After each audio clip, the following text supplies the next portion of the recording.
दोस्तों नमस्कार, आप सभी का स्वागत है आपके अपने यूट्यूब चैनल स्टडी विद डीएसएलजी में। साथियों, आज की इस वीडियो में 69,000 शिक्षक भर्ती के साथ साथ आज की प्रमुख खबरों को शेयर करेंगे आप सभी के साथ। आप सभी से निवेदन है कि वीडियो को बिना स्किप किए हुए अंत तक देखें, जिससे वीडियो में शेयर की गई सारी जानकारी को आप आसानी से समझ सकें।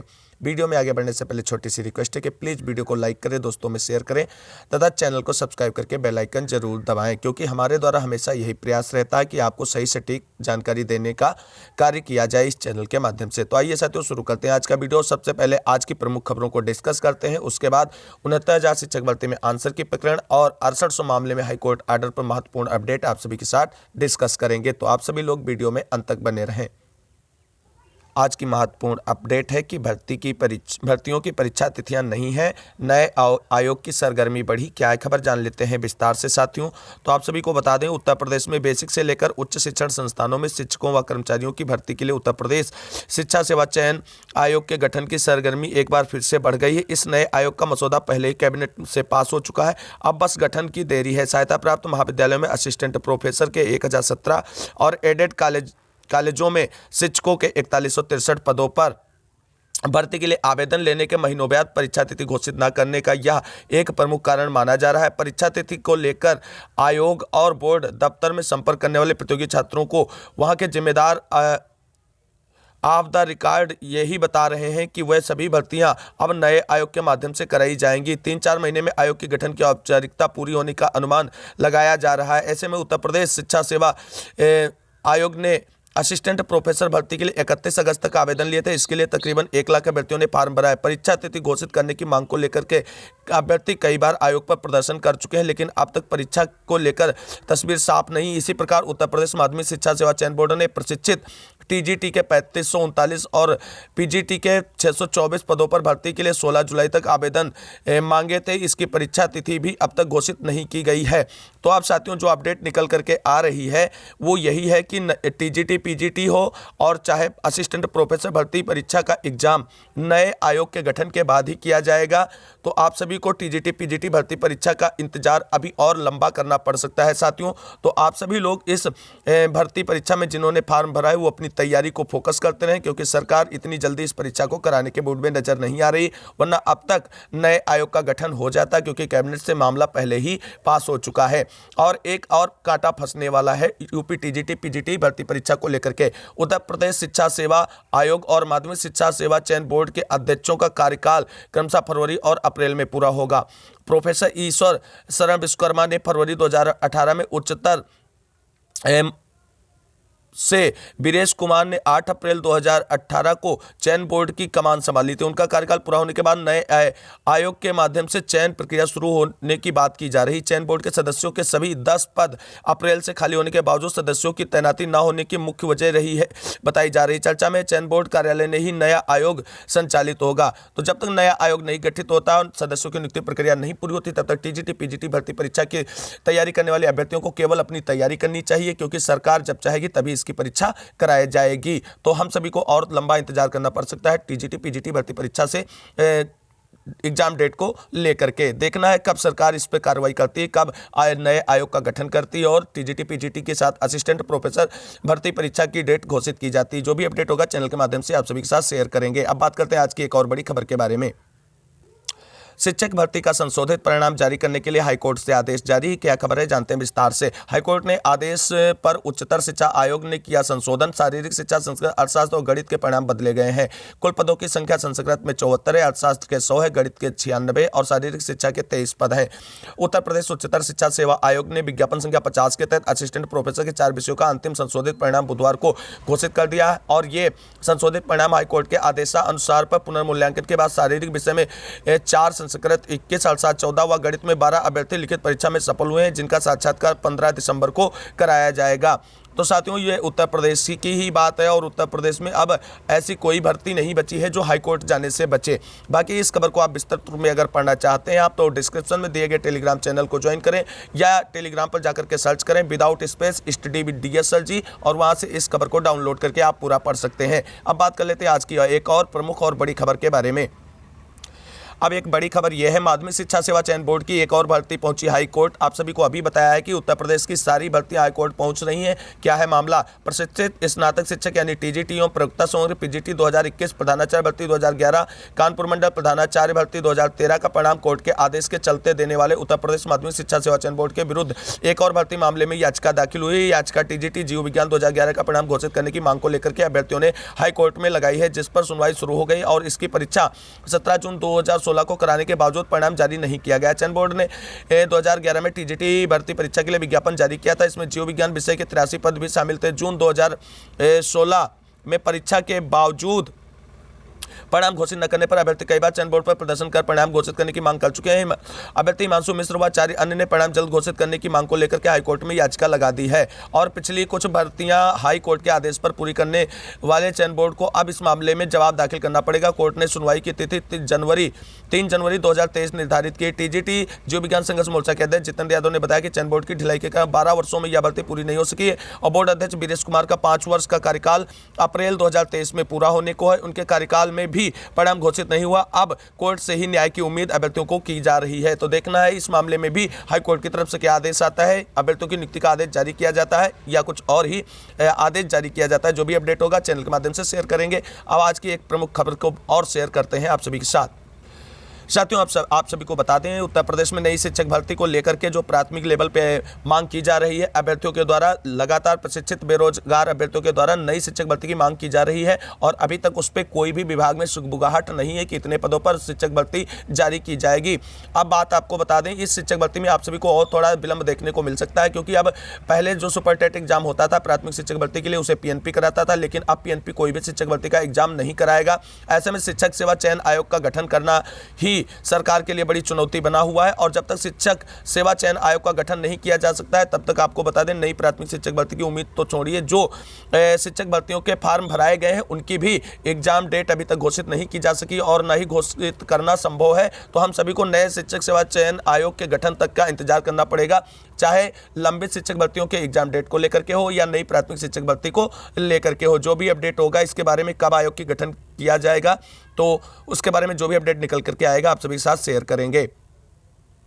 साथियों अब बात कर लेते हैं एलटी गेट शिक्षक भर्ती से जुड़ी हुई कुछ महत्वपूर्ण अपडेट के बारे में। तो साथियों ये सीधी एलटी गेट शिक्षक भर्ती का कोई विज्ञापन अभी नहीं जारी किया गया है, लेकिन जो बड़ी अपडेट है वो ये है कि फरवरी में मिलेंगे 3 नए सदस्य आयोग को। उत्तर प्रदेश लोक सेवा आयोग की तरफ से इनमें सदस्यों के 3 पदों पर भर्ती की प्रक्रिया शुरू की गई। नियुक्ति एवं कार्मिक विभाग की वेबसाइट पर आप सभी देख सकते हैं, नियुक्ति online.upsdc.gov.in पर ऑनलाइन आवेदन मांगा गया। इच्छुक अभ्यर्थी 24 दिसंबर तक आवेदन कर सकते हैं। साक्षात्कार के माध्यम से तीनों पदों पर सदस्यों का चयन होना है। इस भर्ती प्रक्रिया को फरवरी तक पूरा किया जाना है और आप सभी को बता दें, आप सभी लोग जानते हैं आयोग की तरफ से ही जो है एलटी गेट शिक्षक भर्ती का आयोजन किया जाता है। तो अगर इन सदस्यों की नियुक्ति प्रक्रिया फरवरी तक पूरी हो जाती है तो हो सकता है 2023 में एलटी गेट शिक्षक भर्ती का विज्ञापन आप सभी को देखने को मिले, लेकिन इसकी संभावनाएं आप सभी को बता दें जुलाई के बाद ही देखने को मिलेंगी। तो नई शिक्षक भर्ती के रूप में चाहे प्राथमिक शिक्षक भर्ती हो वो भी अप्रैल के बाद ही देखने को मिलेगी और एलटी गेट शिक्षक भर्ती अगस्त तक आप सभी को देखने को मिलेगी, जो 100% श्योरिटी के साथ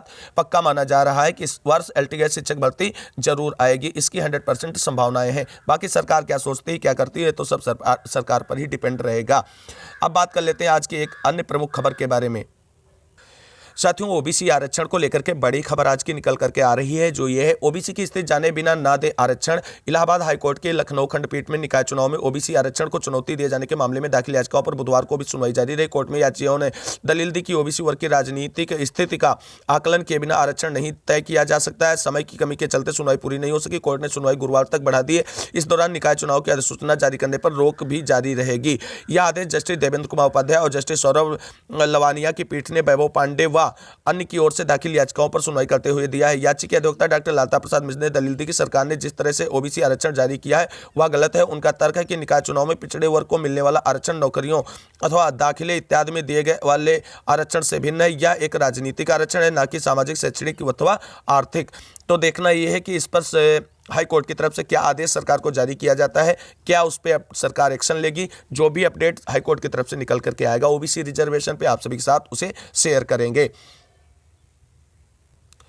साथियों आप बात कर लेते हैं 69,000 शिक्षक भर्ती में आंसर की प्रकरण से जुड़ी हुई बड़ी अपडेट के बारे में। तो साथियों आप सभी को बता दें 69,000 शिक्षक भर्ती में आंसर की पीड़ित अभ्यर्थियों की नियुक्ति का आदेश जब से सुप्रीम कोर्ट की तरफ से जारी किया गया है, लगातार अभ्यर्थियों के द्वारा शासन स्तर पर अधिकारियों से मुलाकात कर अपनी नियुक्ति प्रक्रिया के बारे में प्रयास जारी है। लेकिन कल जो SCERT की तरफ से बड़ी अपडेट निकल करके आई है वो ये है, और उन्होंने जो स्पष्ट संकेत दिए हैं आंसर की पीड़ित अभ्यर्थियों की नियुक्ति पर, वो ये है कि जब तक 6800 वर्सेस 13156 वाला मामला कोर्ट की तरफ से डिसाइड नहीं हो जाता है तब तक आंसर के पीड़ित अभ्यर्थियों की नियुक्ति प्रक्रिया नहीं पूरी की जाएगी। ये क्लियर कट बात आप सभी को मैं बताया दे रहा हूं वीडियो के माध्यम से कि 13156 वर्सेस 6800 मामले के डिसीजन पर 69,000 शिक्षक भर्ती के आंसर के पीड़ित अभ्यर्थियों की नियुक्ति प्रक्रिया रुकी हुई है। ऐसा SCERT की तरफ से स्पष्ट जानकारी जो है वो निकल करके आई है। यानी अब 69,000 शिक्षक भर्ती में आंसर की पीड़ित अभ्यर्थियों की नियुक्ति प्रक्रिया 6800 वर्सेस 13156 वाले मामले का हाईकोर्ट से आर्डर आने के बाद ही कोई इस पे एक्शन लिया जाएगा। तब तक के लिए 69,000 शिक्षक भर्ती में आंसर की पीड़ित अभ्यर्थियों को इंतजार करना होगा अपनी नियुक्ति के लिए।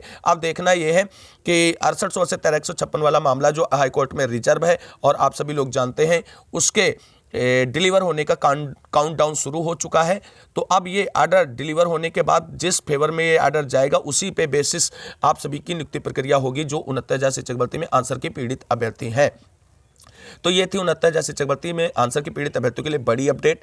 अब बात कर लेते हैं 6800 से 13156 मामले में हाई कोर्ट आर्डर पर क्या है महत्वपूर्ण अपडेट।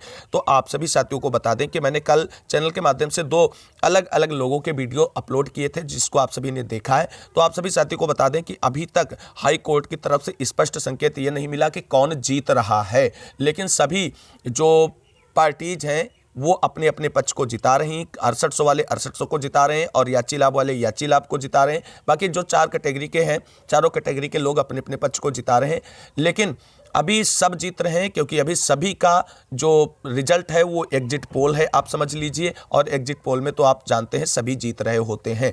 लेकिन 6800 मामले में कोर्ट से बड़ी अपडेट आपको बता दें ये कि 23 दिसंबर से 31 दिसंबर तक विंटर वेकेशंस की छुट्टियां रहेंगी। इस बीच आपको बता दें कोर्ट आर्डर आना बहुत ही मुश्किल है। हालांकि साथियों के द्वारा लगातार कमेंट करके पूछा जा रहा है सर क्या हाई कोर्ट छुट्टी में आर्डर डिलीवर कर सकता है। कई बार ऐसा हुआ भी है, आर्डर डिलीवर भी किया जा चुका है। लेकिन आप सभी साथियों को बता दें कि 6800 मामले में इस विंटर वेकेशन में हाई कोर्ट का आर्डर डिलीवर नहीं हो पाएगा। ऐसा क्यों मैं बोल रहा हूं तो आप सभी साथियों को बता दें, जब आप सभी लोग जानते हैं केस को थोड़ा आसान करने के लिए शुक्ला सर ने जो कैटेगराइज केसेस पे बहस की है वो आसान मुद्दा बना देता है इस मामले को। लेकिन आप सभी को ये जानना भी बेहद जरूरी है कि 6800 वर्सेस 13156 वाले मामले में 4 कैटेगरी में केस डिवाइड हुआ था। चारों पक्ष के अधिवक्ताओं ने लगभग पूरे देश के जितने भी जजमेंट इस मुद्दे से जुड़े हुए आए हैं सबको ऐड करते हुए अपना अपना रिटर्न सबमिशन दाखिल किया गया है। तो सभी के रिटर्न सबमिशन पर विधिक चर्चा होगी और उसके बाद में सभी के रिटर्न सबमिशन को विधिवत कोर्ट की तरफ से कानूनी रूप से उसकी जांच पड़ताल कर उसकी व्याख्या की जाएगी और उसके बाद में लगभग एक लंबा रिटर्न ऑर्डर आप सभी को देखने को मिलेगा।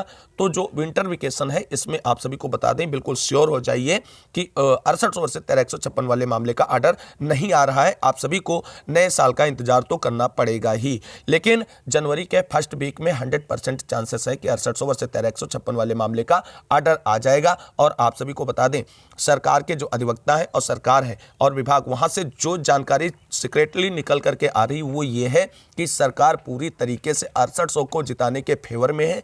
और इसके संकेत आप सभी को तभी मिल गए थे जब पंकज भाटिया सर की बेंच चेंज करके शुक्ला सर को लाया गया था और शुक्ला सर ने जिस तरीके से 3 से 4 सुनवाइयों के समय में पूरे केस को समराइज करके सबके रिटर्न सबमिशन दाखिल करा लिए, उससे ये स्पष्ट हो जाता है कि सरकार की मंशा सिर्फ और सिर्फ 6800 को प्रोसीड करने की है।